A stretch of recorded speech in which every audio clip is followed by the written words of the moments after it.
Welcome to the Tuesday Huddle, a brief reflection on Sunday's message at Walnut Hill Church in Lexington, Kentucky. Each week, we revisit the heart of the sermon and consider how God's Word meets us in the days ahead. Thanks for listening. Let's continue the conversation. Well, hello there and happy Wednesday to you. It's a little late this week. I know that there have probably been many of you who've been clamoring, maybe you're staying up all night worrying about the Tuesday huddle, why it would not drop yesterday. You know, it's funny. I haven't received any emails yet, but I'm expecting them. Oh, yeah. Well, you know they're on their way. They are. Actually, the number of people who are downloading this on either a Podbean or Apple Podcasts or Spotify, that number's growing. Don't want to share the exact number because I don't want to hurt other churches' feelings. It's exciting. We want to thank everyone for interacting with us and for taking a listen. Hey, always let us know if you got a question, if you're thinking about something, or you'd like to hear about something. So anyway, if you have not yet worshiped with us from last Sunday, which was the 12th of April, it is currently the 15th. It's tax day. Oh, Do you say happy tax day? disagreeable tax day, adorable tax day. I was early this year. I mailed mine on Sunday. I got mine last week. So anyway, hey, hopefully you're having a great day wherever you happen to be. It's a beautiful day in the bluegrass. Like I started to say, if you have not yet worshiped with us yet at Walnut Hill Church, you can go to our church website or our church Facebook page and worship. We are in Exodus chapter 32 and then even kind of moving into chapter 33. And we're talking about prayer. And I teed the sermon up by just saying that I've got 2 weeks that I'm preaching and then there are 2 weeks I'm not preaching. And so there's no time to get into one of these lengthy studies of one of the biblical books. And so I thought, let's just talk about prayer. And in particular, from the Old Testament, and just an example of someone praying, not necessarily teaching about prayer, but actually praying and what we learn from that. And so for these 2 weeks, I'm looking at really familiar stories that are associated with prayer. So we did the golden calf last week. This week, we're doing Jacob wrestling with God. And so that's where we are. And my name's Sean Barkley, by the way. And Jessica is my colleague here at the church. Tell us what's going on in your mind as you are studying this passage. Well, as usual, I have lots of thoughts. But Probably none of them great. I always just love reading through Exodus because Why? so much happens, right? And God tells us, isn't it the first time he tells us who he is? It really is. I mean, he certainly is revealed in the book of Genesis, but in Exodus, he certainly reveals the Ten Commandments. And so you learn a lot about the nature and attributes of God through that. He gives us his name. He's referred to as the Lord in Genesis, but he is now Yahweh. I am who I am. And so, yeah, I believe in sort of a progressive revelation where over time we learn more and more about who God is. So God doesn't just dump in Genesis, this is who I am, this is everything you need to know about me. But over the course of Scripture, from Genesis to Revelation, we see a fuller picture of God. And so if you were to compare Genesis and Revelation, you would see a very different picture of God in those two, moving from creator to, the King of Kings and the Lord of Lords. And so that's just a progressive revelation. And Exodus is key. Like I said on Sunday, and I know many of you who listen to us might get tired of hearing about the Exodus, but it is the central event of the Old Testament. It is that moment, that delivery, that deliverance, and of course the Passover. It's so rich with meaning for us as Christians, thinking about the Passover lamb and sacrifice. Right. And so I was thinking maybe we talk a little bit more about Exodus today. Can you tell us when did it happen? So we leave Genesis and what happens? So Exodus is going to be about, again, biblical history, archaeology would place the Exodus around 15 or 1600 years before the birth of Jesus Christ. So let's say it's 1500 BC. I was reading an article from Harvard Divinity School. And yes, as I do. Looky. No, but they were listing off the archaeological evidence for this happening and what different types of group of people could have made up this group of Israelites. And so it's an interesting read. I know not everyone agrees, but I think you can say that for almost anything in life. Anything and everything. Yeah, but there is some historical evidence in Egyptian text. So it's an interesting thing. Well, we call them the Hebrews, and it was the Habiru, Habriu, and they were just a nomadic people. And so when you saw the Habiru coming toward you, you're like, oh no, they took that promised land. God gave it to them, but they had to take it. And they had to get in there. And you go to Jericho and all that. So, yeah. it is interesting. Don't you love when, not that I need secular history to in any way validate biblical history, but I do love reading about biblical history from a secular perspective. I do too. I like hearing historical evidence. And I don't think, like you said, it's not a requirement because as we've learned from reading this book again and again, the major requirement is faith. Yes. Right. So I don't think it's always necessary, but it's fun to have alongside of it. And, certainly there is a lot of evidence. A lot of evidence. There's more source material validating the life and ministry of Jesus Christ than the existence of Socrates, for example. Yeah. And we would think, or Julius Caesar even. So we would think, well, Jesus, I don't know, but Socrates, yes, all this is authoritative. Right. And really, if you look at original and secondary source material, I mean, it's just inarguable that there is this Jesus of Nazareth who was crucified. But who is said to have written Exodus? Well, no one knows for sure. The easy answer is Moses. But there are moments when, like at one point, Moses dies and the book's not over. So in those days, there were essentially schools of people who would study under a person. So, for example, Paul probably had a number of people who studied under him, who probably assisted him in his writings and maybe even carry on. Same with David. And so there might be some Psalms that are attributed to David that were his words to someone who heard him, but they are the one who actually wrote the song.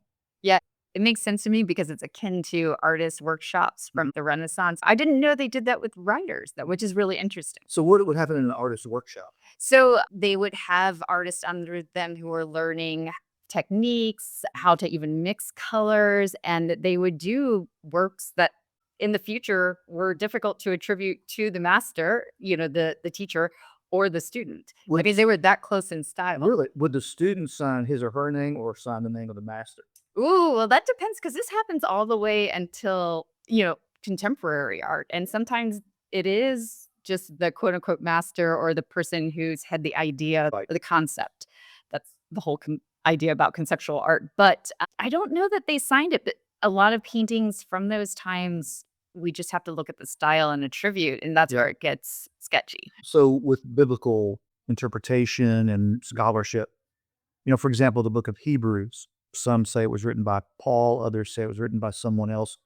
It has a lot of flavor that makes you think it was Paul, but it could have well been someone who just had been around him so much and had helped him in his writing so much that they, if it was written by someone named Bill, no one's going to read it.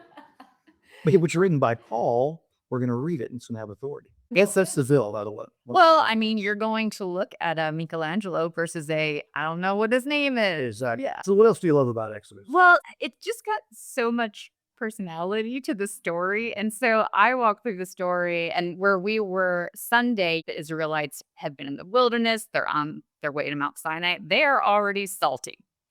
Right? At one point, they're like, we were better off when we were slaves. And Moses is like, you were? You You what? want to go back? So they're already pretty salty. Moses gets to Mount Sinai. And it's funny because a few minutes ago, you were describing our introduction to God is like a revelation, right? It comes over a period and several books.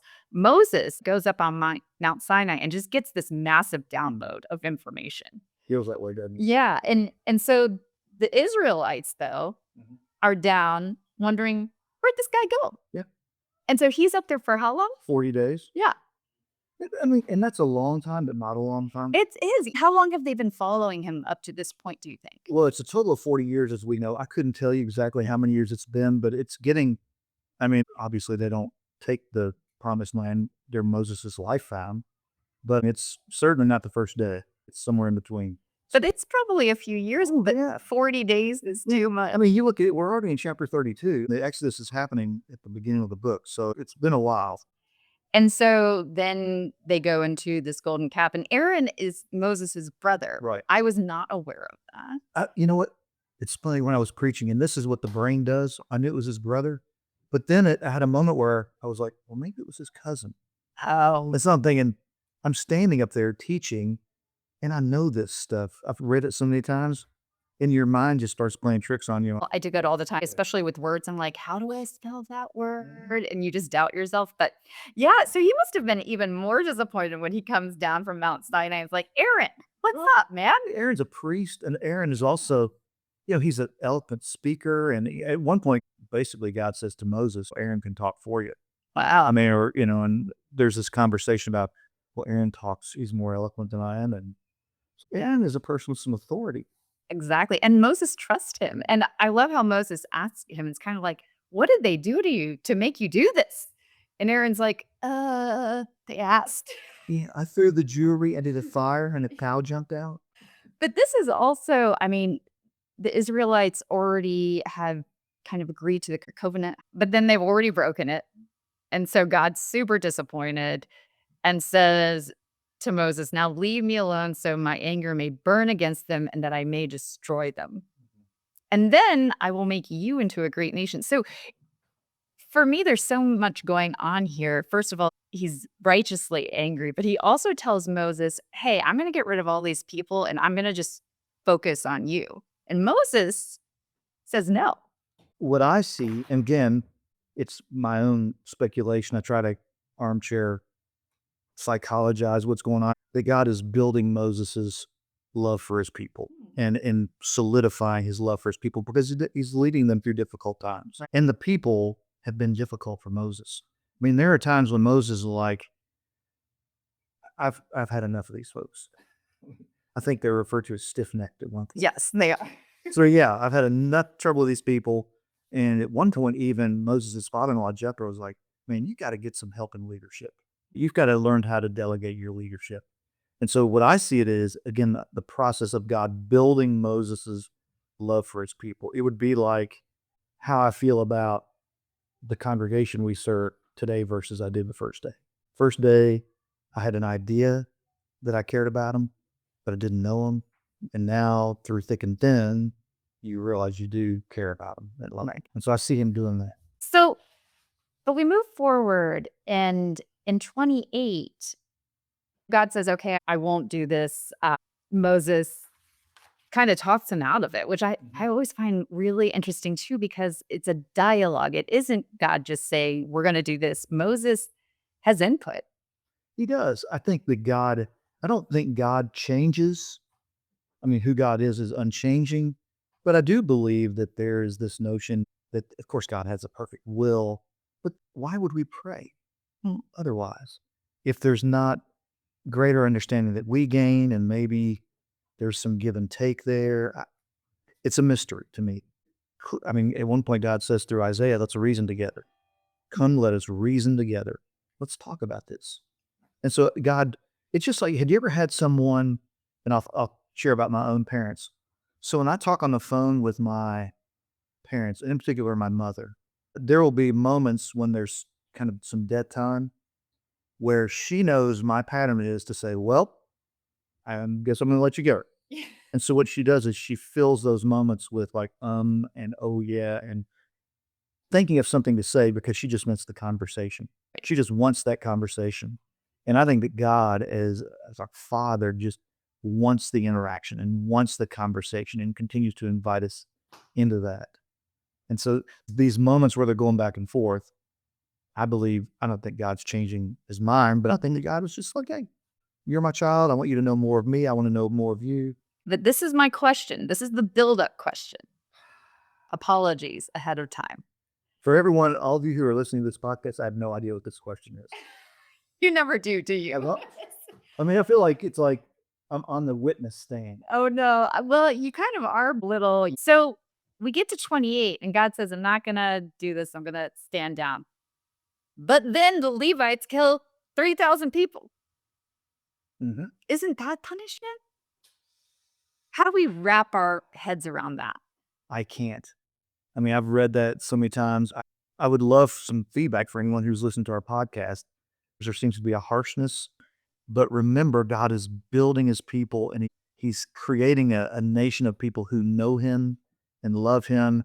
And God is not tolerating any kind of interference with that.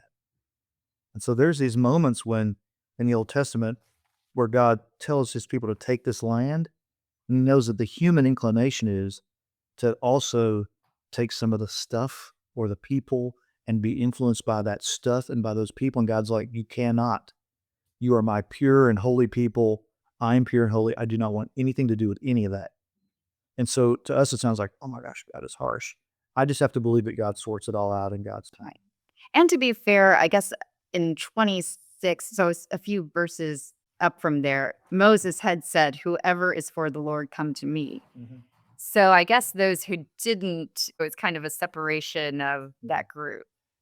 There's the sheep and the goats throughout Scripture.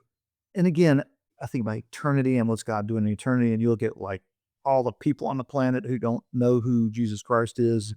And I just have to believe that the good and loving God of the universe is going to handle that in his own way. And it's not for me to define how God's going to do that or even really worry about it. Yeah. I mean, I just trust it. In Exodus, I think 34, he comes back and he says, and this is where he kind of describes himself, I am slow to anger, I'm merciful, but he does promise punishment for sin. So he's not a pushover. Right. Yeah. Yeah. And what is the ultimate punishment for sin? Oh, I guess being separated from him, right? Jesus Christ. Yeah. So the ultimate punishment, because that's what I believe. And again, when I read the Bible, Jesse, everything points me to Jesus, even in the Old Testament. Absolutely. So God's justice has to be satisfied. They're killing lambs and using that as the sacrifice. And God's punishment for sin is taken by Christ. He became sin for us.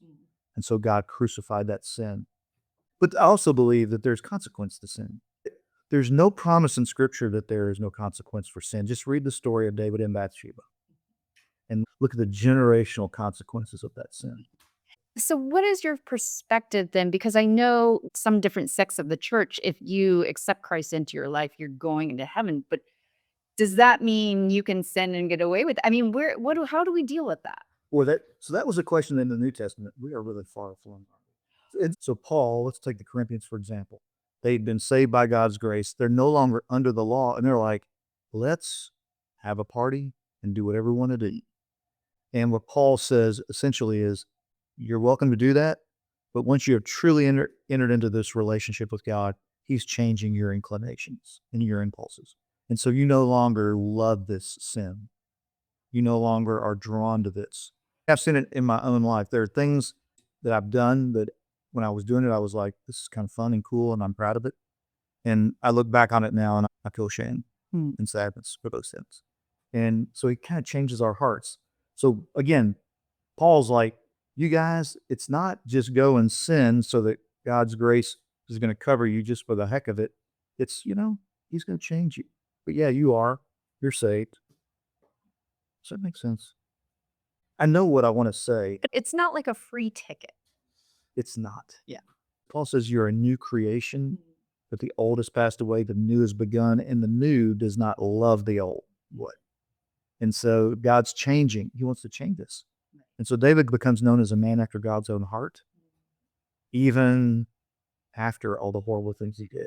Because God changed his heart. It's crazy. I feel like that example especially is, we can be in the depths of sin and despair, but with God, we can still come out of it. Yeah. It was historically, there was a great debate, even associated with the Reformation, about can you lose your salvation? And there were some branches in the church family tree that said you could, and there were other branches in the church family tree that said you couldn't. I tend to land on that you can't. I think that God's love and God's grace are greater than our rebellion. And so in spite of my rebellion, if God has done this work in my life and I'm having lapses, his love and his grace are greater than that. The sacrifice of Christ is greater than any sin that I can commit. But I think he's very firm, like you said, Paul to the Corinthians, that, that doesn't give you a free pass. Yeah. I mean, I was like, come on, folks. Yeah. You're misreading grace. So one of the most central moments in my spiritual formation that really kind of sparked or helped spark me going into the ministry was when I read The Cost of Discipleship by Dietrich Bonhoeffer. I was 20 years old. And I was working this camp. I'm out there by myself. There's no TV, no radio, no phone, no car, and sometimes no people. I'm just out there by myself. And just had books. And I read The Cost of Discipleship, and Dietrich Bonhoeffer talked about cheap grace. That cheap grace was when we just drained God's grace dry and did not in any way allow ourselves to be changed by it. It's just cheap. It's easy for us. Costly grace was when we drained God's grace dry and it changed us and we became new people. And so he would say, when Christ calls someone, he bids him or her come and die. Die to yourself. That's the hard worker. Saying, I'm not going to just be the same old person. Yeah, I got God's grace. I have to get out of jail free card. I am a new creation and I'm going to live a different life. Now the die to self reference, which we talked about a few weeks ago, makes so much more sense. When Christ calls a person, he bids them come and die. You're kind of saying goodbye to an old life, maybe full of that sin or not really concerned with leading a moral life, and that is supposed to change. I think in the recovery community, people do that intentionally. There's some old associations or former associations that you just no longer can really be comfortable around. And with us, there are just some old sins and brokenness that we just don't want to associate with anymore. Going back to Exodus, I feel like that story is what we're talking about now, because the story is you're going to stray and there's going to be consequences, but come back to me and I will give you my presence. It's almost like in Exodus, he's saying, I know you're not going to get this perfect. Yep. But he knows us well. Yeah. That's exactly right. Yeah. I think that's another reason I just love the book, because it's almost him telling us, hey, watch what happened to the Israelites, the chosen people. And this is going to happen to you too, but just come back. Yeah. Come back. And I think it's interesting that in the story that we read, it's what Moses teaches us is it's not wanting more of God's stuff. It's just wanting more of God in our life. I just need more of you. God says, hey, go ahead and go. And to the promised land, I'll send my angel. And Moses is like, if you don't go, I'm not going. And then God says, okay, I'll go. And here's the milk and honey. And here's all the provision. And Moses is like, all this stuff, it's not enough anymore for me. I want to see your glory. Let me see more of you. I think that as we walk with God more over the course of our lives, we just want more of that. And the stuff of this world, hey, I mean, I love my stuff. I think we all do. But I want more of God's glory. We don't need a golden calf if he's with us. No, we don't. Have you ever had a golden calf in your life? I mean, figuratively speaking? Oh, yeah. I'm sure I have. I mean, who hasn't? I mean, it's a substitute. It's an idol. And, I'm impatient with God. And I mean, the Israelites would do this, and then I'm rambling. It's almost time to say goodbye. But the Israelites, he'd say, don't go down and flirt with Egypt. They'd get desperate. They're hungry or whatever. They'd go flirt with Egypt. God's like, trust me to provide for you. Even in the hardest times. I like ending on the note that we're looking for his presence, and that's what we get when we come back to him, even if we've sinned or done something that maybe we shouldn't have. So kind of goes along with the sermon, which I hope people will go back and listen to. Absolutely. So we'll close with how we started the sermon. Have you ever known anyone who went on a solo moon instead of a honeymoon? No, but I looked up. It's Rebecca Strong, is that it? I looked her up.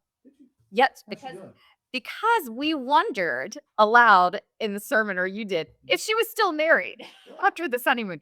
It seems she is. Good for her. Well, she so apparently there's a health and lifestyle section of Business Insider online, and she was just, in fact, I'm showing you a picture of her right now. Yes. And when I saw the article, I'm like, I got a bookmark for this. Yeah. All right. Well, hey, thanks everyone. Thank you, Jesse, and hope you have a wonderful week. Hey, we're back in the Old Testament. We're in Genesis this week. Jacob and Esau, and primarily Jacob's prayer to God and wrestling with God. So, everyone, have a great week. You take good care, and bye for now. Thanks for listening to the Tuesday Huddle. If Sunday's message encouraged you, we invite you to watch the full service or explore more at walnuthillchurchky.org. Join us this week and next Sunday as we continue to grow together in faith.